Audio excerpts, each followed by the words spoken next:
வணக்கம், வாழ்க வளமுடன். நான் உங்கள் ஜோதிடர் மாணிக்கவாசன் பேசுகிறேன். ஓம் பூசை பக்கத்தாய் தன்னோதி பேசுகிறேன். ஓம் ஸ்ரீ கிரீம் கிலோமீட்டர் கணபதி நம்பர். ஓம் கிரீம் ஆதித்யாய சோமாய மங்களாய புதேச குரு சுக்கர சனிப்பிச்சர் ஆனவ ஓம் ஸ்ரீம் கிளீம் பஞ்சபூர்வ சீசியம் மங்கரம் பஞ்சபூர்வ சீசியம் லங்கு பஞ்சபூர்வ சீசியம் நங்கு பஞ்சபூர்வ சீசி சுவாகா. 9 நவகரங்கள் 5 பஞ்சபூர்வ பரிபூர்ணமாக அனைத்து ஜோதிட அன்பர்களுக்கும் ஆன்மீக பெரியோர்களுக்கும் அனைத்து மக்களும் கிடைக்க எம்பெருமான் முருகப்பெருமான மனதார பிரார்த்தனை பண்ணுறோம். ஓம் சரவண பவாய நமக. இன்னைக்கு நாம் பேசக்கூடிய தலைப்பு என்னன்னு பார்த்தோம்னா, மகர லக்னத்திற்கு சூரியன் என்ற ஸ்தான பலாபலன்கள் அப்படிங்கிற விஷயம் தான் பார்க்க போகிறோம். ஓகேங்களா?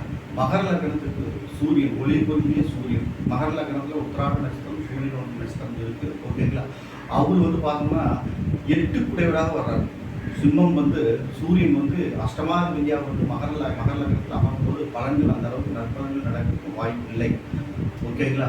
மறைபொருளே ஆராய்ச்சி பண்ணக்கூடியது, திங்கிங் அதிகமாக இருக்கு. ஒரு யாராலும் விளங்க முடியாத, யாராலும் கண்டுபிடிக்க முடியாத ஒரு ஆராய்ச்சி மனப்பான்மையோடு இருப்பாங்க. ஓகேங்களா? இதை குரு பார்த்துருந்தா நல்லா இருக்கும். குரு பார்த்துருந்தா நற்பலன்கள் நடக்கிறதுக்கு வாய்ப்பு இல்லை. குரு பார்வை பெற்று அமர்ந்தால் அஷ்டமாதிபதியோட ஸ்தானம் கூட நன்மைகள் ஏற்படும், விபரீத ராஜ்யம் கூட ஏற்படும். ஓகேங்களா? ஆனால் குரு பார்வை பெறணும். இல்லைன்னா உடல் உபாதைகள், உடல் பிடிகள், நோய் நொடிகள், சந்தையாருக்கு அனுகூலம் மற்றும் பலாபலன்கள் நடக்கலாம். எல்லா வழியும் கெட்ட பலன்கள் நடக்கும். குரு பார்த்துட்டா ஒரு தப்பிச்சாச்சு. குரு பார்த்தா நன்மைகள் நடக்கும். குரு பார்க்கல அப்படின்ட்டா அனுகூலமற்ற பலாபலன்கள் தான் நடக்கும். ஓகேங்களா? அடுத்து பார்த்தோம்னா 8 குடைவன் 2ஆம் இடத்துல இருக்கும்போது குடும்ப சண்டைகள், பிரச்சனைகள், போராட்டங்கள் எல்லாம் ஏற்படும். அஷ்டமாதிபதி 2ஆம் இடத்துல இருந்தால் அந்த அளவுக்கு நற்பலன்கள் இல்லை. ஒரு அஷ்டமாதிபதி இன்னொரு மறைவு ஸ்தானத்தில் போய் அமர்ந்தால் யோகங்கள். அவரே கேந்திர திரிவானங்கள் இந்த நல்ல ஸ்தானங்கள் அமைஞ்சாங்க, கெடுபலன்கள் அதிகமாக நடக்கும். ஓகேங்களா? 2ஆம் இடத்துல குடும்பஸ்தானம், வாக்குஸ்தானம், கல்விஸ்தானம், அந்த இடத்துல அஷ்டமாதிபதி சூரியன் அமரும் போது அந்த அளவுக்கு நற்பலன்கள் நடக்காது. குரு பார்த்தால் ஓரளவுக்கு நன்மை நடக்கும். குரு பார்வை பெற்று அந்த ஸ்தானாதிபதியோட பலம் பொருத்தி இருந்தாங்கன்னா, நின்ற ஸ்தானாதிபதி வாங்கிய நட்சத்திராதிபதி நல்ல குரு பார்வை பெற்று நல்ல ஸ்தானங்கள் இருந்தால் நற்பலன்கள் நடக்கும். ஓகேங்களா? அந்த அளவுக்கு நற்பலன்கள் நடக்க வாய்ப்பு இல்லை. அடுத்து பார்த்தோம்னா மகர லக்னத்துக்கு 3ஆம் இடம். 3 சூரியன் 3ஆம் இடம் குருவோட வீடு. அங்கே அஷ்டமாதிபதி சூரியன் அமரும் போது ஓரளவுக்கு நற்பலன்கள் நடக்கும். மறைவு பெறார் இல்லையா? 3 மறைவு ஓரளவுக்கு நடுநிலையான பலாபலன்கள் நடக்கும். ஓகேங்களா? குரு பார்வை அல்லது அந்த ஸ்தானாதிபதி பார்வை பெற்றிருந்தாங்கன்னா ஓரளவுக்கு நன்மைகள் நடக்க வாய்ப்பு. குரு பார்வை மெயினாக பெறணும். சனி இல்லையா? அந்த ஸ்தானாதிபதியே பார்த்தோம்னா மகர லக்னாதிபதியே சனியாக சூரியன் நேரில் இருந்தால் தாக்கம் பண்ண போகல அந்த அளவுக்கு நன்மைகள் நடக்காது. குரு பார்வை பெற்றிருக்கணும். அஷ்டமாதிபதி பார்த்தோம்னா அஷ்டமாதிபதியை கணிச்சு சொல்லும் போது ஓரளவுக்கு பார்த்து தான் நம்ம சொல்லணும். அது ஜாதக கட்டத்தில் எந்த நட்சத்திரம் இருக்கிறார், அந்த நட்சத்திர அதிபதி எப்படி இருக்காரு, குரு பார்வை எப்படி இருக்கு அப்படிங்கிறத பார்த்து தான் பலன்கள் மாறுபடும். அஷ்டமாதிபதி இந்த 6, 8, 12ஆம் அதிபதிகளோட பலன்கள் நம்ம சொல்லும் போது அந்த நின்ற ஸ்தானம் எப்படி இருக்கிறாங்க, அவங்க மறைவு ஸ்தானத்திலே இருந்தால் பலன்கள் ஓகே, ஒன்றும் பிரச்சனை இல்லை. விபரீத ராஜ்யம் அமைப்பு ஏற்பட்டு ஓரளவுக்கு எடுக்காம ஓரளவுக்கு போயிடும்.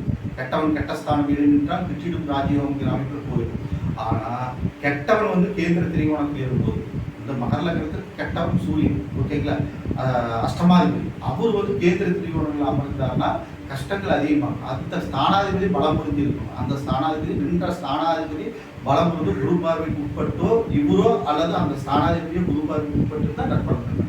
இதுதான் சிம்பிள் லாஜிக். ஓகேங்களா?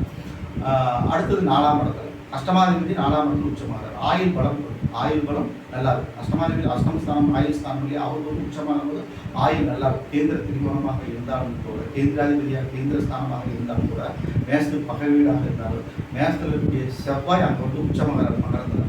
அந்த இடத்துல போயிருக்கும்போது ஒரு நற்பலன்கள் நடக்கிறதுக்கு வாய்ப்புகள் அதிகம். ஓகேங்களா? இது ஒரு தனி. ஓகேங்களா?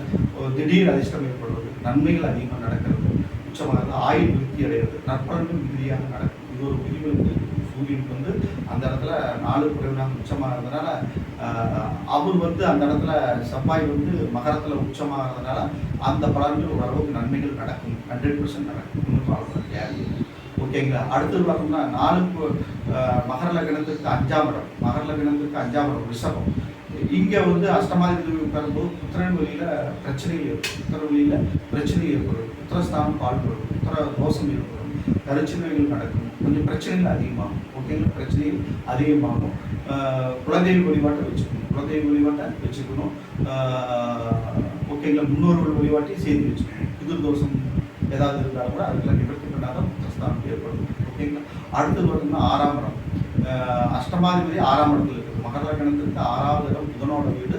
அங்கே வந்து இவர் இருக்கிறது வந்து விபரீத ராஜ்ய அமைப்பு ஏற்படும். புதன் மறைந்த புதன் நிறைந்த மறைவு ஸ்தானம் புதனுக்கு வந்து மகரத்துக்கு வந்து புதன் வந்து யோகாதிபதியாக வர்றதுனால நற்பலன்கள் நடக்கிற ஒரு அமைப்புக்குள் வர்றதுனால அந்த ஸ்தானத்தில் சூரியன் போய் மறையிறது வந்து மிகப்பெரிய யோகத்தை நற்பலன்கள் ரீதியாக நடக்கும். திடீர் அதிர்ஷ்டம் ஏற்படும், பேர் புகழ் அந்தஸ்து எல்லாம் கிடைக்கும், நற்பலன்கள் ரீதியாகவே நடக்கும். ஓகேங்களா. மகரத்துக்கு வந்து சூரியன் 6ஆம் இடத்தில் இருப்பது அற்புதமான யோகம் தான். அடுத்தது மகர லக்னத்துக்கு 7வது ஸ்தானம் கடகம். அங்கே அஷ்டமாதிபதி பார்க்கும்போது மனைவி வழியில சண்டை சச்சுக்கள் அதிகம். 7ஆம் இடம் மனைவி ஸ்தானம், பிசினஸ் ஸ்தானம். ஓகேங்களா. அதெல்லாம் கெடுக்க ஆரம்பிச்சு, அதெல்லாம் பிரச்சனைகள் அதிகமாகும். ஓகேங்களா. சூரியனுக்கு அது நட்பாக இருந்தாலும் கூட இவருக்கு வந்து சனிக்கு வந்து அது பகை விடும். ஓகேங்களா. நற்பலன்கள் நடக்காது. ஓகேங்களா. கஷ்டங்கள் அதிகமாகிடும். அடுத்து வந்து அஷ்டமாதிபதி அஷ்டமஸ்தானத்தில் இருக்குது. மகர லக்னத்துக்கு அஷ்டமாதிபதி சூரியன் அஷ்டமஸ்தானத்தில் இருக்கிறது ஒரு யோகம், நல்ல யோகம், எல்லாத்துக்கும் நல்ல முன்னேற்றம், தாபனுக்கு நல்ல முன்னேற்றம் எல்லாம். ஏன்னா 8 கூட 8ஆம் இடத்துல ஆட்சி பலம், அது வந்து ஆயுள் தீர்க்காயம் கொடுத்து நற்பலன்கள் வெற்றியாக நடக்கும், நன்மைகள் அதிகமாக நடக்கும், அனைத்து காரியங்களும் வெற்றி ஏற்படும். ஓகேங்களா. அடுத்தது வந்து பாகிஸ்தான் 9ஆம் இடம். 9ஆம் இடத்துல அஷ்டமாதிபதி உட்கார்ந்துருந்தாங்கன்னா கஷ்டங்கள் அதிகமாகும், கஷ்டங்கள் அதிகமாகும். தாப்பனார் வழியில் பிரச்சனைகள் அதிகமாகும். ஓகேங்களா.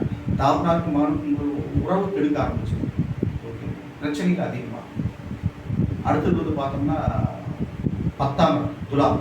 அங்கே அஷ்டமாதிபதி நீச்சமாகிறது யோகம், கெட்டு போயிடுறாருல. ஒரு அஷ்டமாதிபதி வந்து அங்கே வந்து கெட்டுதானே போகிறாரு, நீச்சமாகறாருல, பலம் விளக்குறாருல, நன்மைகள் நடக்கும், உத்தியோக பிராப்திகள் இருக்கும், நன்மைகள் அதிகமாக. குரு பார்த்து இருந்தாலும் சுக்கரன் நல்லா பலம் இருந்தாலும் நல்லது, சுக்கரனோட பார்த்து உட்பட்டு இருந்தாலும் நன்மைகள் நடக்கும். ஓகேங்களா. ஒன்றும் ப்ராப்ளம் இல்லை, சூப்பராக இருக்கும்.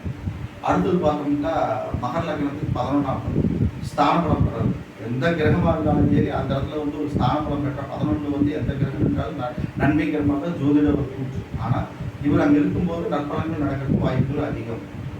அஷ்டமாதிபதி 11ஆம் இடத்துல இருக்கும்போது நன்மைகள் நடக்க ஆரம்பிச்சு, ஓரளவுக்கு நற்பலன்கள் நடக்கும். ஆனால் அவருக்கு வந்து அது நட்புங்கிறதுனால ஓரளவுக்கு நடக்கும். மகரத்துக்கு வந்து செவ்வாய் வந்து மகரத்தில் உச்சமாகிறதுனால 11ஆவது பாதகாதிபதி அங்கே உச்சமாகிறதுனால ஒரு நற்பலன்கள் நடக்கிறதுக்கு வாய்ப்புகள் அதிகம் சூரியன் அங்கே இருக்கும்போது. ஓகேங்களா. அடுத்தது 12ஆம் இடம் பிரயஸ்தானம். அஷ்டமாதிபதி 12ஆம் இடத்துல இருக்கலாம். அதாவது ஒரு மறைவுஸ்தானத்தில் இன்னொரு மறைவுஸ்தானத்தில் இருந்தால் யோகம்னு சொல்ல முடியாது. அதனால் அந்த அடிப்படையில் நன்மைகள் நடக்கிறதுக்கு வாய்ப்புகள் அதிகம். ஓகேங்களா. மகர லக்னத்திற்கு சூரியன் என்ற ஸ்தான பலாபலன்களை இப்போ நம்ம பார்த்துருக்கோம்னா. ஓகேங்களா. இந்த வீடியோ உங்களுக்கு பிடிச்சிருக்கா நீங்கள் சப்ஸ்கிரைப் பண்ணுங்கள், பெல்ஸுக்கில் உங்கள் ஃப்ரெண்ட்ஸ்களை ஷேர் பண்ணுங்கள், உங்கள் ஃப்ரெண்ட்ஸ்களை ஷேர் பண்ணுங்கள்.